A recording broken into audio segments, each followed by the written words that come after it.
Hill মেরেছে গণহারে আগের রাত থেকে, কিন্তু রেজাল্ট শিটে সিগনেচার দিয়ে নাও পোলিং এজেন্টদের, এটা তো ভাই ফুটেজে ধরা পড়েছে, কোনো লাল গল্প নয়, তাই না?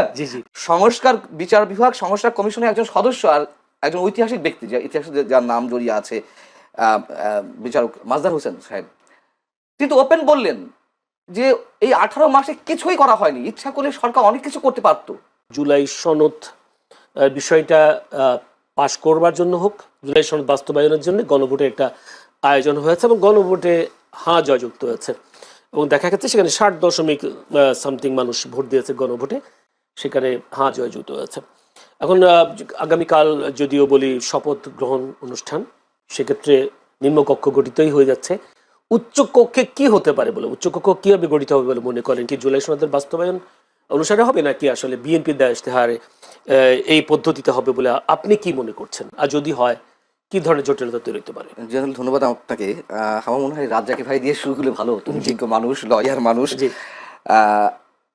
যাই হোক, প্রশ্ন এখন করেছেন, দেখুন গণভোটটাই আমার কাছে বিতর্কিত, এটা নিয়ে অনেক কথাবার্তা হচ্ছে এবং এই গণভোট অনুষ্ঠানের মধ্য দিয়ে নতুন বিতর্কের সৃষ্টি হয়েছে যে গণভোটে মানুষ ভোট দিল বেশি আর সংসদ নির্বাচনে মানুষের ভোট প্রদানের হার কম, অর্থাৎ গণভোটে ভোট পড়েছে 60.26% আর সংসদ নির্বাচনে ভোট পড়েছে 59.44%, যেটা আপনি নিজেই উল্লেখ করেছেন। গণভোটের প্রতি মানুষ এত আকৃষ্ট হয়ে গেল, যেখানে গণভোটে হ্যাঁ দিবে নাকি না দিবে, যেখানে 84 প্রস্তাবের বিপরীতে 48টি প্রশ্ন ছিল, 48টি প্রশ্নের কে কনসাইজ করে 4টিতে নিয়ে আসা হয়েছে এবং একবারে আপনাকে হ্যাঁ না বলতে হবে। এই যে তুমুল বিতর্ক, এই বিতর্কের মধ্য দিয়ে আবার সেখানে ভোট প্রদানের হার বেশি, মানুষ যেখানে কনফিউজিং যথেষ্ট পরিমাণ করে। আপনি বুকে হাত দিয়ে বলুন তো, আপনি ভালো করে বুঝেন কিনা যে কটা প্রস্তাব দেওয়া হয়েছে, যে প্রশ্ন আপনি বুকে, আমি বুঝি না ভাই, আমি নিজে সহজ সরল ভাষায় কথা বলছি, আমি বুঝি না। অক্ষর জ্ঞান তো কিছু আছে, শিক্ষিত না হই, অক্ষর জ্ঞান তো আছে, তাই না? আমি তো বুঝি না, অনেস্টলি স্পিকিং।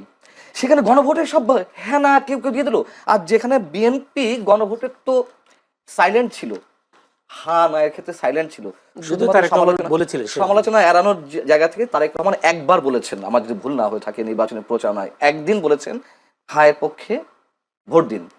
আর টোটাল বিএনপি কি আসলে কেমন ছিল, হ্যাঁ নাকি না? না, তারা তো এই গণভোটের এই যে জুলাই সনদ প্রস্তাব, আইনি ভিত্তি ইত্যাদি ইত্যাদি, এগুলো নিয়ে তো ফ্রম দ্য বিগিনিং তাদের আপত্তি।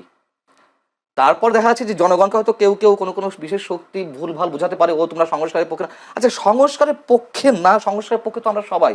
সংস্কার তো একটি চলমান প্রক্রিয়া। আজকে আমার পার্সোনাল একটি পডকাস্ট আছে, আপনি জানেন, সেখানে বিচারক মাজদার হোসেন সাহেবকে আমি ইনভাইট করেছিলাম। উনি তো সংস্কার কমিশনের সদস্য ছিলেন, উনি তো ফুললি ডিসঅ্যাপয়েন্টেড।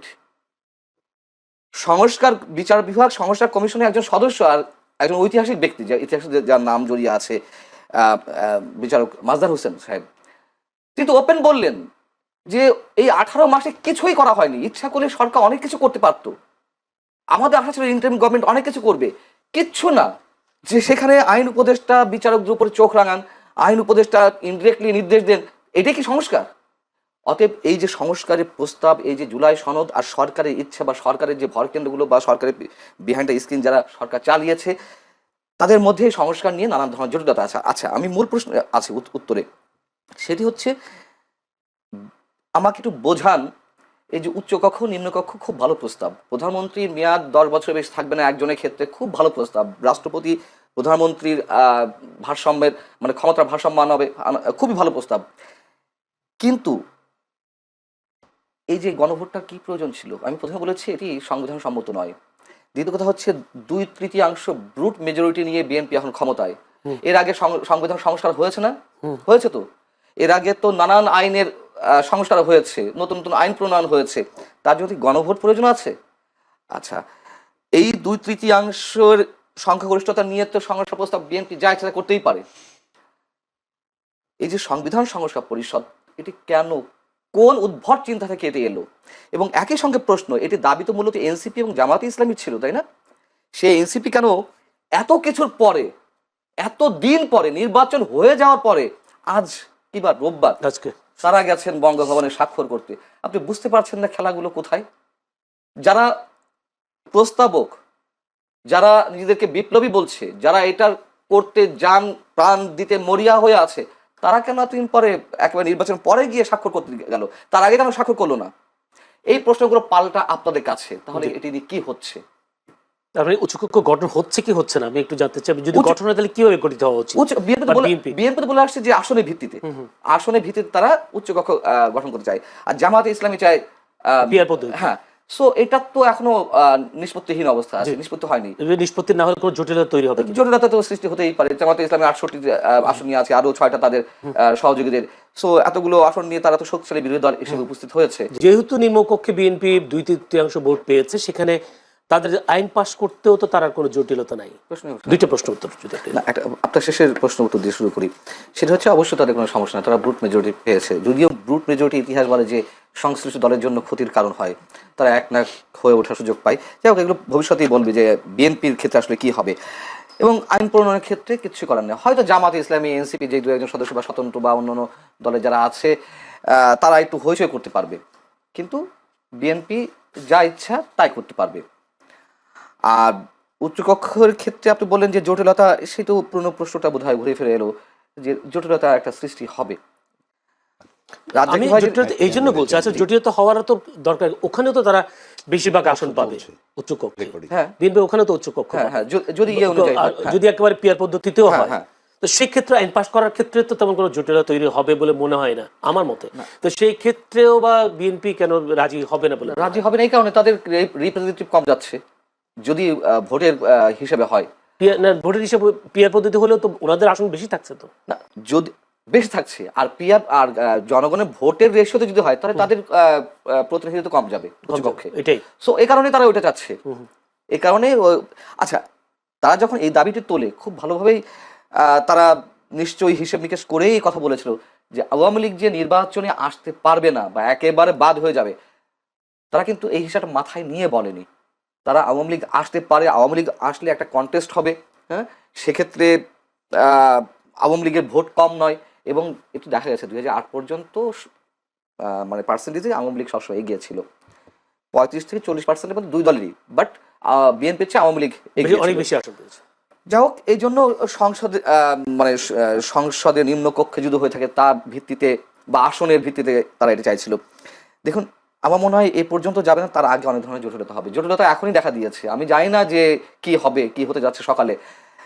আমরা তো সবসময় সংশয় প্রকাশ করি, সংশয় প্রকাশ করাটাই আমাদের কাজ, প্রশ্ন তৈরি করাটাই সাংবাদিকদের কাজ। আশাবাদী নয় কেন আপনারা, সংশয়বাদী কেন? না, এখন তো শোনা যাচ্ছে যে বিএনপি তো বলছে যে এটা তো সংবিধানে নেই, সাংবিধানিক সংস্থা পরিষদ বলে আবার কি আছে, সালাউদ্দিন আহমেদ বলেছেন। বিএনপির একাধিক সূত্র বলছে যে তারা একই সাথে সংসদ সদস্য হিসেবে এবং সংবিধান সংস্কার পরিষদের সদস্য হিসেবে ওত নিতে চায় না, তারা আগে এমপি হিসেবে শপথ নিতে চায়, পরেরটা পরে। এদিকে নিশ্চয়ই সরকারের পক্ষ থেকে আপত্তি আছে, যেহেতু তাদের মধ্যে সরকারই আয়োজন করছে শপথের। কিন্তু পেছনে তো জামাত আছে, এনসিপি আছে, তারা আপত্তি জানাচ্ছে। এরই মধ্যে আমরা তো এ ধরনের খবর পাচ্ছি, আমি জানি না কতটুকু সত্য না মিথ্যা, তবে একেবারে তো উড়িয়ে দেওয়া যায় না। এটা তো সত্য কথা যে বিএনপি যেটা বলছে যে সংবিধান সংস্কার পরিষদ বলে কিছু নাই, অতএব ঝামেলা হচ্ছে। কি খবরটা পাচ্ছেন সেটা খবর পাচ্ছেন ঝামেলা কিছু একটা হচ্ছে, সেই ঝামেলাটা কোথায় গিয়ে দাঁড়াবে এটা বুঝতে পারছি। আমরা তো বলেছিলাম, আপনারা এখানেও বলেছি যে আমি মনে করি না ডক্টর মোহাম্মদ ইউনূসের অধীনে কোনো নিরপেক্ষ নির্বাচন হতে পারে। আমি মনে করি না যে, এখনো বলছি, মানে এই কয়েকদিন আগে এসে বলেছিলাম যে নির্বাচন হবে কিনা, যথেষ্ট কনফিউজড, যথেষ্ট নির্বাচন হয়েছে। আবার এই কথাই বলেছিলাম যে আমাদের ধারণা যেন, আমাদের সংশয় যেন মিথ্যা প্রমাণিত হয়, এই কথাও বলেছিলাম। তার কারণ এই গভর্নমেন্টের কোনো কাজের প্রতি আমার কোনো আস্থা যায় না। ঐতিহাসিক নির্বাচন তো হয়েছে, এটা তো অস্বীকার করতে পারেন। ইতিহাস বলতে পারেন, সন্ধ্যার ভোট, মানে আমি না এগুলার বিতর্ক সৃষ্টি করতে চাচ্ছি না। যেহেতু আপনি বলেছেন ঐতিহাসিক হয়েছে, আওয়ামী লীগের সময় দিনের ভোট রাত 10টা থেকে শুরু হয়েছিল, আগের রাত 10টা থেকে, আর এই ভোট এই 2026 12 ফেব্রুয়ারি ভোট আগের দিন সন্ধ্যা থেকে শুরু হয়েছে, সেদিক থেকে ঐতিহাসিক। আওয়ামী লীগের মতো একটি দল নেই, সেদিক থেকে ঐতিহাসিক। এই ভোটটা আরো এগিয়ে আগের দিন রাতে কিন্তু সন্ধ্যা থেকে আওয়ামী লীগের জন্য লাভ হয়েছে। আওয়ামী লীগকে আমরা যে কারণে অপবাদ দিয়ে আসছি, কেন শুরু হয়েছে বলে আপনি জানেন না? আপনি ফুটেজ দেখেননি? ব্যালট পেপার খোলা, ওই গণভোটের ব্যালট পেপার সামনে দেখা যাচ্ছে সন্ধ্যা থেকে, ওপেন ব্যালট বাক্সের উপরে, তারপরে আপনার রেজাল্ট শিটে সিগনেচার নিয়ে। আওয়ামী লীগের সময় এটি ঘটেনি, সিল মেরেছে গণহারে আগের রাত থেকে, কিন্তু রেজাল্ট শিটে সিগনেচার দিয়ে নাও পোলিং এজেন্টদের, এটা তো ভাই ফুটেজে ধরা পড়েছে, জি, কোনো ধন্যবাদ। লাল গল্প নয়, তাই না? জি, জি। তো আপনি সেদিক থেকে ঐতিহাসিক, হ্যাঁ, নানান কারণ ঐতিহাসিক, এবং ঐতিহাসিক আরো একদিক থেকে পৃথিবীর ইতিহাসে কোনো নির্বাচন পাবেন না, নট অনলি বাংলাদেশ, পৃথিবীর ইতিহাসে কোথাও নয় যে একটা নির্বাচনের আগের রাত পর্যন্ত মানুষ কনফিউজিং অবস্থা থাকে এই নির্বাচন হবে কিনা। হবে কিনা।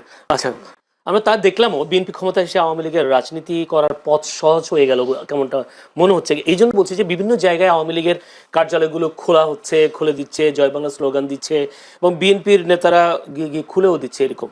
তাহলে কি বিএনপি ক্ষমতায় আসার কারণে আওয়ামী লীগের রাজনীতি করার পথটা সহজ হয়ে গেল কিনা? খুব স্বাভাবিক, খুব স্বাভাবিক, যেটি রাজাকে ভাই বলেছেন, সেই কারণে আওয়ামী লীগ খুশি। অন্তত রাজাকে ভাইয়ের এই পর্বের এই বক্তব্যে আমি সম্পূর্ণ একমত। সবাই খুশি, আমরা সবাই রাজা। এখন বিষয় হচ্ছে যে শুধু আওয়ামী লীগ, বিএনপি বা যার যা জায়গা থেকে খুশি তা না। দেখুন, এটি বাস্তবতা। বাংলাদেশের মানুষ যে দলই করুক না কেন, আমি সবসময় একটি কথা বলি, 80 থেকে 90% মানুষ মুক্তিযুদ্ধের চেতনায় বিশ্বাসী। সেই মানুষগুলোও খুশি। মানুষের মধ্যে তো একটা আতঙ্ক ছিল, একটা আশঙ্কা ছিল, অথবা আর একটা অংশের মধ্যে আশাবাদ ছিল জামাত ক্ষমতায় চলে আসছে। ম্যাটিকুলাস ডিজাইন দিয়ে হোক, সেটা ইঞ্জিনিয়ারিং করে হোক বা মেকানিজম করে হোক, জামাত ক্ষমতায় চলে, অথবা ভোটের মাধ্যমে, মনে করেন যে কোনো কোনো একটা অংশ তারা বলছে ভোটের মাধ্যমে জামাত চলে আসবে, তারা ঠিকই বলছিল, আবার আতঙ্কও ছিল। আপনি নিশ্চয়ই, আমি আর কাউকে না দিয়ে উদাহরণ না দিই, আমি তো একজন সিটিজেন হিসেবে, একজন সাধারণ মানুষ হিসেবে আমি তো চাই স্বাধীনতা বিরোধী কোনো শক্তি ক্ষমতায় না আসুক। হ্যাঁ, সেদিক থেকে আমিও খুশি, অন্তত এই জায়গা থেকে। গুড, আমি- সেটাই তো বলছি, জি ভাই, সবাই খুশি। এটা তো বলতে হবে। তার কারণ এই যে স্বাধীনতা 54 বছর পর এসে এখনো এই যে এনসিপি, আমি সব নেতাদের কথা বলছি না, এনসিপির বিশাল একটা বিশেষ একটা অংশ অথবা জামাতের একটা অংশ, তারা মুক্তিযুদ্ধকে যেভাবে খাটো করেছে, এটা তো মেনে নেওয়া যায় না। এবং 18 মাস, জয়নুল আপনি বলুন, নিজেকে আদালতের কাঠগড়ায় দাঁড় করেন, মনে করেন যে সাক্ষ্য দেন, আপনি কি নিশ্চিন্তে থাকতে পেরেছেন? মানুষের জীবনের নাভিশ্বাস উঠেছে নিরাপত্তার দিক থেকে। নতুন যে মবতন্ত্র কায়েম হয়েছিল, যে মানে কখন কে মবের শিকার হবে কেউ বলতে পারছিল না, এবং এইগুলো কে ঘটিয়েছে? সবাই মিলেমিশে ঘটিয়েছে, জামাত ঘটিয়েছে, বিএনপি লোকেরা ঘটিয়েছে, এনসিপি এখন ঘটিয়েছে। কি আশা করেন সামনে মতন্ত্র হবে কি হবে না?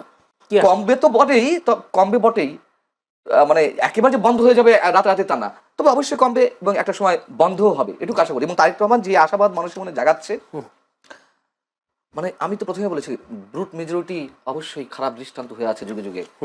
এবারও যে খারাপ হবে না তা বলা যায় না, তবে আমরা আশা করতে পারি।